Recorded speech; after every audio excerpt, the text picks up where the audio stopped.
Ողջույն, Civilnet-ի տաղավարում այսօր ես հյուրընկալել եմ ազգագրագետ Հրանուշ Խառատյանին, մենք խոսելու ենք ազգագրությունից, ժողովրդագրությունից, բայց նաև ներքաղաքական հարցերից, որովհետև թվում է սրանք ուղղակի փոխկապակցված հարցեր են։ Բարև ձեզ Տիկին Խառատյան, հերթական անգամ հյուրընկալվելու համար։ Ուրեմն հերթական անգամ հրապարակվեցին տարեկան թվերը արտագաղթի եւ մենք տեսանք, որ 2016 թվականին դա այն տարիներ, երբ որ ամբողջ հայկական աշխարհը համախմբված էր ապրիլյան պատերազմից հետո, ունեցել ենք 51000-ից ավելի գնացող եկողների տարբերություն, այսինքն այդքան մարդ հեռացել է եւ չի վերադարձել, եւ դրա մեջից 12100-ը ընդհանրապես հավերժ լքել են Հայաստանը։ Ինչու է այսպես։ Նախ չեմ կարծում, որ 51000 թիվը, որը ընդամենը սահմանը հատողների թիվն է, դա իսկապես նշանակում է անդարձ են գնացել, վստահ եմ իմ փորձը ցույց է տալիս, որ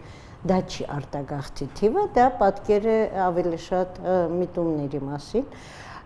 բայց կարծում եմ, որ վերջին տարիներին, եթե 3 տարիներին նույնիսկ ընդամենը համեմատենք, այո, գնացող եկողների թվերը ոչ միայն չեն նվազում, այլ աճում են եւ նաեւ հիմա իսկապես կարծեմ ամենաբարձր թվերից մեկն է, որ հաշվառումից դուրս եկած քաղաքացիներ են 12000-ով ավել, սա արդեն իսկապես ինչ որ վավերացում է նրա ինչի մասին այսքան շատ խոսում ենք եւ դարձյալ նաեւ ձեր ասած բախտորոշ համարյա տարեթիվ 2016 թվականի դեպքերի զարգացումները, ապրիլյան պատերազմը, ամառվա Սասնա ծռեր գործողությունը եւ դրա զարգացումները եւ այլն այդ տարեթվին երբ թվում էր թե բեկումնային կարող էր լինել այս իմաստով ժողովրդագրության եւ Հայաստանից հեռանալու իմաստով իրենք բեկումնային եղան այնքանով որքանով կարծեք ավելացավ Ձեր ասած թվերին պետք է ավելացնել նաև ծնելիության նվազումը, որը նույնպես ժողովրդագրական լուրջ ցուցանիշ է, եւ քանի որ հիմա նախընտրական շրջան է, լրացուցիչ ասեմ, որ այն բոլոր ծրագրերը, որ իբրև թե արվում էր ծնելիությունը բարձրացնելու կամ գայթակղություններ առաջացնելու, երրորդ երեխայի համար գումարներ հատկացնելու, ակնհայտորեն ինչպես եւ մենք նախատեսում կամ կանխատեսում ինչ աշխատող ծրագրեր էին։ Դրանք քաղաքական շոուի նման բաներ էին, որ հնչեցվեցին որոշակի քաղաքական դիպվածի վրա աշխատելու եւ հենց այդպես էլ պետք է լիներ։ Դե եւ կարծում եմ, որ այստեղ խնդիրը արդեն վաղուց ակնհայտ է, որ նույնիսկ տնտեսականը չէ, որ նույնիսկ այն չի, որ մարդիկ աշխատելու հեռանկար են փնտրում։ Կարծում եմ, որ այստեղ խնդիրը Հայաստանի ճակատագրի եւ Հայաստանի հեռանկարի հետ դրական հույսերի փոշիացումն է, եթե նույնիսկ դրանք պարբերաբար արթնանում են, դրանք պարբերաբար ակտիվանում են, բայց հիմա ակնհայտ երևում է, որ հանրությունը մեծ հաշվով հեռանկար չի կապում Հայաստանի հետ։ Այսինքն, եթե նույնիսկ Հայաստանին օգնելու կամք ունեցող են, այդ մարդիկ գերադասում են դրսից օգնել։ Եվ եթե օրինակ այդ հաշվառումից դուրս եկող մարդկանց ընտանեկան որակական հետազոտություն արվի, կարելի է վստահ լինել, որ այդտեղ Հայաստանի մակարդակով միջինից բարձր ընտանիքների մեծ թիվ պետք է տեսնել, որը ինքնին ցուցանիշ է, թե արտագաղթը չի ընտրվում որպես մի կտոր հացի հետևից գնալու հեռանկար։ Կարծում եմ, որ այստեղ շատ ավելի լուրջ բացահայտում է, որ արդարության սոցիալական հնարավորությունների, սեփական կարողությունները պատշաճ օգտագործելու փակուղային իրավիճակների մարդիկ նաև անհատական նույնիսկ հայրենիքի համար ծրագրեր կազմող մարդիկ անհնար են տեսնում հայրենիքին ծառայել հայրենիքում ապրելով։ Լավ, ինչ պետք է անել, որ այդ մարդիկ տեսնեն Հայաստանի վաղը Հայաստանի 10 տարին, 50 տարին, ինչ պետք է փոխել, ինչ պիտի անել։ Ես հասկանում եմ, որ շատ բարդ հարց եմ տալիս, բայց մյուս կողմից ի վերջո այս երկիրը չի կարող, չէ՞ դատարկվել, այսինքն 88-90-ին երբ որ գնում էին հասկանալի էր, երկիրը Սովետ Միությունը քանդվել էր, մարդիկ հեշտ գնում էին։ 91-94 թվականներին էլի ընդունել էր պատերազմ էր, մի մասը ուղղակի չէր ուզում զոհվեր, չէր ուզում իր որդին զոհվի պատերազմ, դա էլ հասկանալի էր։ Ծանր վիճակ էր, դա էլ հասկանալի, բայց 25 տարի, 30 տարի այս երկիրը պետք է վերջանա։ Մեր երկիրը։ Մեր երկիրը, հա։ Ես որ ասում եմ, այս երկիրը ցավով եմ ասում։ Ես այդ հասկանում եմ։ Որտեւ եթե ցավով չասեի, ես էլ հավանաբար մեկ այլ մարդ ձեր այդ հարցազրույց կաներ։ Շատ հասկանալի է նաև այս բառը, որտեվ ինքը իսկապես ակտիվ շրջանառության մեջ է, որովհետև դա ինքնոտարման նման մի բան է, այսինքն դուք արդեն այս բառը ասելիս կարծեք թե այդ երկրի տիրոջ վիճակում չեք։ Դուք չնայած խոսքս Թաթուլ Հակոբյանին չի վերաբերվում, բայց ֆորմուլան այդպեսին է։ Մարդը, որը չի կարողանում, ինչ պիտի արվի։ Կարծում եմ շատ հասարակ բաներ կան, նույնիսկ եթե շատ գլոբալին չգնանք, թե քաղաքական լուրջ ինչ փոփոխություններ պետք են, բայց ինչ պիտի անելի ամեն մի թելի ծայրին ի վերջո քաղաքական փոփոխությունների խնդիրն է։ Օրինակի համար, եթե մեր ենթադրենք պետական կարիքների անվան տակ բնակչության սեփականության կողոպուտը ոչ թե Եվրոդատարանում սկսի որոշվել, այլ Հայաստանի դատարանում որոշվի, դա էլ է քայլ։ Այսինքն իմ ասածը գլխավորապես նա է, որ այսքան խոսում են կոռուպցիան վերացնելու,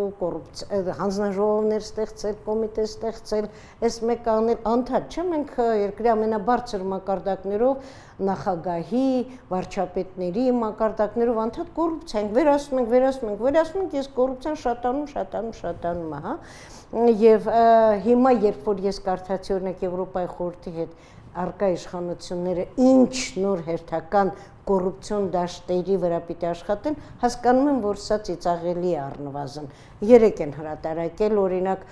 կրթությունում, առողջապահությունում, հարկային եւ ոստիկանական ծառայություններում։ Չկա ոչ մի խոսք, որ որոշում կայացնելու դաշտերում, ի վերջո, այս բոլոր հանքերը որոշում կայացնում են ոչ այդ ծառայությունները։ Կոռուպցիոն ռիսկերը այստեղ չեն, այստեղ են, սրանք նվազագույն են, բայց կոռուպցիոն գլխավոր ռիսկերը ամենաբարձր պաշտոններում իրար խնդիրները վաճառող առնողների մեջ են, ումը պետքա, որ տնտեսական ոլորտը լինի, ով ինչքան պետքա միջամտի եւ այլն։ Այսինքն հիմքերից հիմքին երբեք մոտեցում չկա եւ այդ սովորական հերթական մի շոուն կլինի կոռուպցիա, մի երկու ուսուցիչ, մի երկու բժիշկ եւ այլն,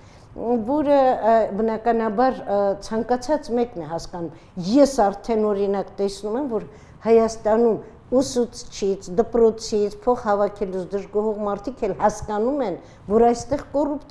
չի կոռուպցիան։ Սա այն մանրագույն շորշոփներն են, որ խնդիրը լուծումներ, որոշումներ, քաղաքապետարանի որոշումներն են, որոնք երբեք դատարանով չեք կարողանա բողոքարկել։ Մշակույթի նախարարության համաձայնություններն են, մշակութային հուշարձանները քանդելու, չգիտեմ տեղ ինչեր կա։ Սրանք դեռ կրկնում եմ հենքային են, ֆոնային են, բայց բուն երևույթները, տենդերները ովքեր են շահում, մարդկանց ինչ բիզնես հնարավորությունները կան մասնավորում, պետական կառույցներում կարիերայի ինչպիսի հնարավորություններ կան, շատ հասկանալի, օրինակ հենց հիմա Հովիկ Աբրահամյան դուրս է գալիս, հետևից կարդում ենք առայժմ 13 հոգի։ Իշխանության մեկնաբանությամբ իրենք են աշխատանքից ազատվել,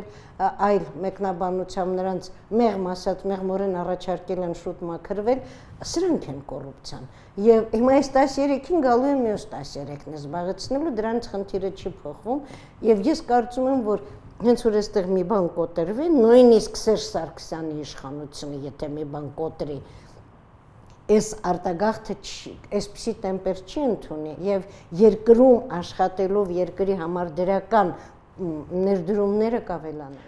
Չի ուզում այսօր Սերժ Սարգսյանի անունը տային, որովհետև անընդհատ ենք այս օրերին տալի կապված ընտրությունների հետ։ Ես Սերժ Սարգսյանը տվյալ դեպքում որպես սիմվոլ ասեցի իշխանության։ Այո, բայց ես քանի որ անունը տվեցիք, հիշեցի, որ 2013 թվականին նախընտրական շրջանում Տավուշի մարզում գյուղերից մեկում մի ծերունու, որ բողոքում էր, ասում էր, ես եմ մեղավոր, քո երեխան գնացել է Ռուսաստան։ Ինքն է մեղավոր, թե չէ։ Այո, ինքն է մեղավոր, ինքն է սահմանադրորեն պատասխանատու երկրում իրավական գործընթացների համար։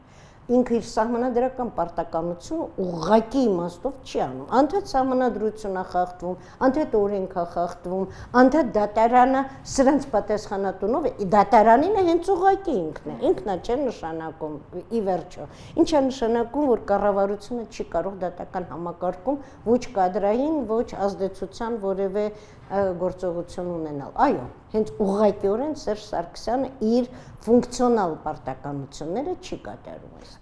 Իր իշխանության նախագահության 9 տարիներին Հայաստանից հեռացել է 350,000 մարդ։ Ինչքան կարող է սա շարունակվել, քանի դեռ ձեր նշած պայմանները կան, անընդհատ գնալու են, այո։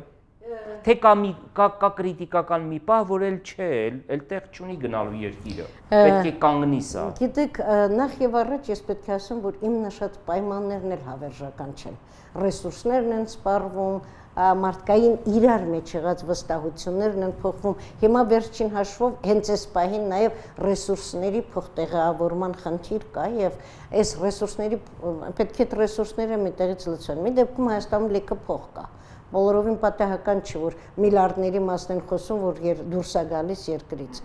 Նույնիսկ զարմանալիորեն այսքան շինարարության տեմպ կա այս արտագաղթի պայմաններում։ Իհարկե որևէ տրամաբանության ինքը ենթակա չի, բացի նրանից, որ փող կա, որը պետք է մերցնել,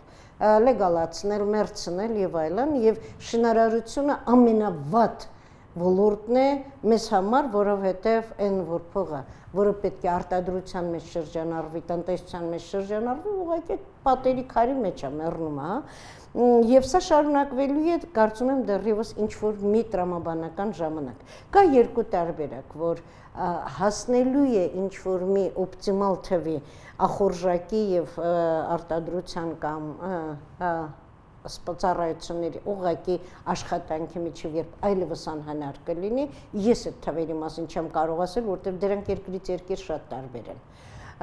Եվ մյուսը, որ ուղղակիորեն այլևս ռեսուրս չկա եւ այսպես ասենք արտագաղթելու են Քոչարյանի նման։ Գնալու են իրենք։ Հիմա իրենց փոխարեն ավելի փոքր ախորժակներով կգա, թե կգա երկրի համար հեռանկար կառուցող քաղաքական ուժը, մասամբ դա նաև ցույց կտա այս ընտրությունները։ Մենք կտեսնենք ի վերջո ընտրության արդյունքները կենտրոնական ընտրական հանձնաժողովում նկարած թվերը կլինեն, թե ընտրությունների մասին եմ ուզում մի հարց տալ, բայց մինչև այդ հարց տալը հիշեցնեմ, ովքեր չգիտեն, 1926 թվականի առաջին սովետական մարդահամարի տվյալներով Հայաստանի բնակչությունը 811,000 է եղել։ Այսինքն մենք ունեցել ենք նաև այդքան քիչ բնակչություն։ Հիմա ընտրությունների հետ կապված կարծում եք, որ ընտրակեղծարարությունը, որ մեր պետության հետ, այսպես ասեմ, ուղեկիցն է, սա նույնպես արտագաղթի այսպես խթան է, թե եթե մենք ունենայինք լավ տնտեսություն, այստեղ իհարկե հարց է ծագում, հնարավոր է լավ տնտեսություն անարդար ընտրությունների արդյունք, բայց այնուամենայնիվ եթե ունենանք լավ տնտեսական վիճակ, նույնը կլիներ, թե ոչ։ Մենք կունենանք լավ տնտեսական վիճակ նաև իրավունքի քիչ, այսինքն գոնե նորմալ խախտումներ միշտ կարող են լինել, բայց որ դրանք չդառնային օրինաչափը եւ հանկարծ նորմալը օրենքը չդառնար էպիզոդիկը, նույնիսկ այդ դեպքում։ Այսինքն եթե մենք իրավունք աշխատեր, դատարան աշխատեր, մենք նույնիսկ այս պայմաններում կունենայինք քիչ թե շատ նորմալ տնտեսություն, բայց այս պայմաններում չի կարող դատարանը նորմալ գործել, ուրեմն չի կարող նաև այս հետևանքը ունենալ։ Հիմա եթե ընտրություններին գանք, մինչև հիմիկվա եղած, այսինքն ես կարծում եմ նույնիսկ կարող ենք ասել մինչև 2004 թվականի ընտրությունները, մասամբ միայն, նաև 2008 թվականի ընտրությունները, որոնք ակնհայտ խնդրահարույց ընտրություններ էին, այդ ընտրություններին անմիջապես հաջորդող շրջանները միշտ վակուում են առաջացրել, որը հետո լցվել է հայացքների, գաղափարների վայր։ Սա անվրեպ աշխատել է, բայց կարծում եմ, որ սահմանադրության քվեարկությունը շատ բան կոտրեց, սահմանադրության քվեարկությունը այնքան կեղտոտ ձևով թվերը նկարվեցին, որ նաև ակնհայտ դարձավ, որ գործող իշխանության հեռանկարը մնացել է միայն բռնության ուժը, ոստիկանությունը, բանակը, վարչական ապարատի բռնի մեթոդները, եւ սա բոլորը արդեն հասկանում են եւ նույնիսկ չի քննարկվում եւ ուղղակի հղում է արվում իրողությանը եւ դատողությունները կառուցում են սրանց շուրջը։ Այո, ես կարծում եմ, որ այս ընտրությունները կարող են նաև այսինքն հենց թեկուզ են,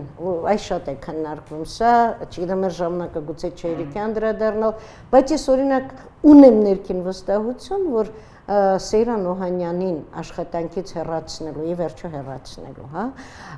պատճառներից մեկը, եթե ոչ կարևորը, այն էր, որ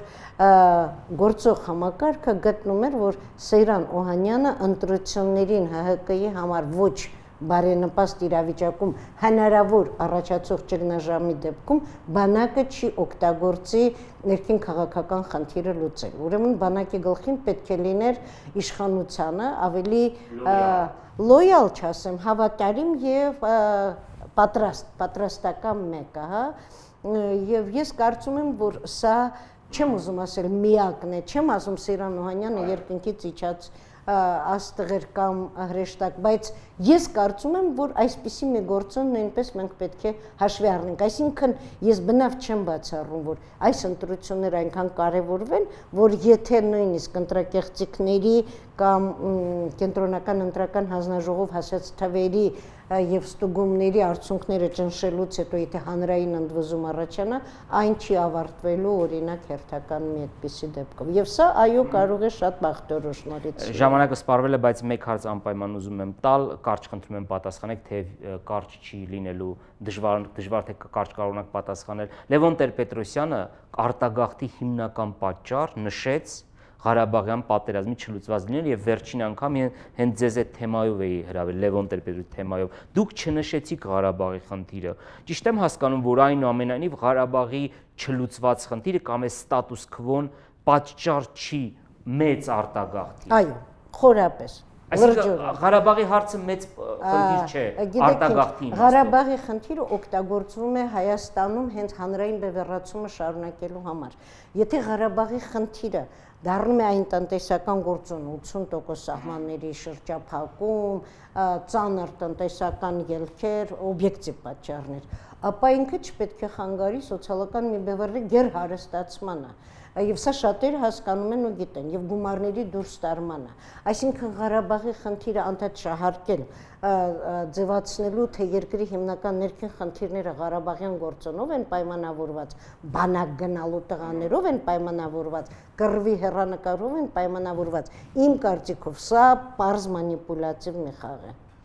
Շնորհակալություն եմ հայտնում զրույցի համար եւ հուսանք, որ մյուս տարի ձեզ կհրավիրենք եւ կխոսենք արդեն ներգաղթի մասին, որտեւ արդեն 25 տարի մենք խոսում ենք միայն Այսինքն մենք ներգաղթ ունենք միայն թե արտագաղթի հեռանկարով։ Սիրիայից այսքան մարդ եկավ ուրեն նրանք։ Շնորհակալություն Տիկին Խարատյան հետաքրքիր զրույցի համար։ Հիշեցնեմ, որ տաղավարում զրույցում էի ազգագրագետ Հրանուշ Խարատյանի հետ, շարունակեք հետևել Civilnet-ին։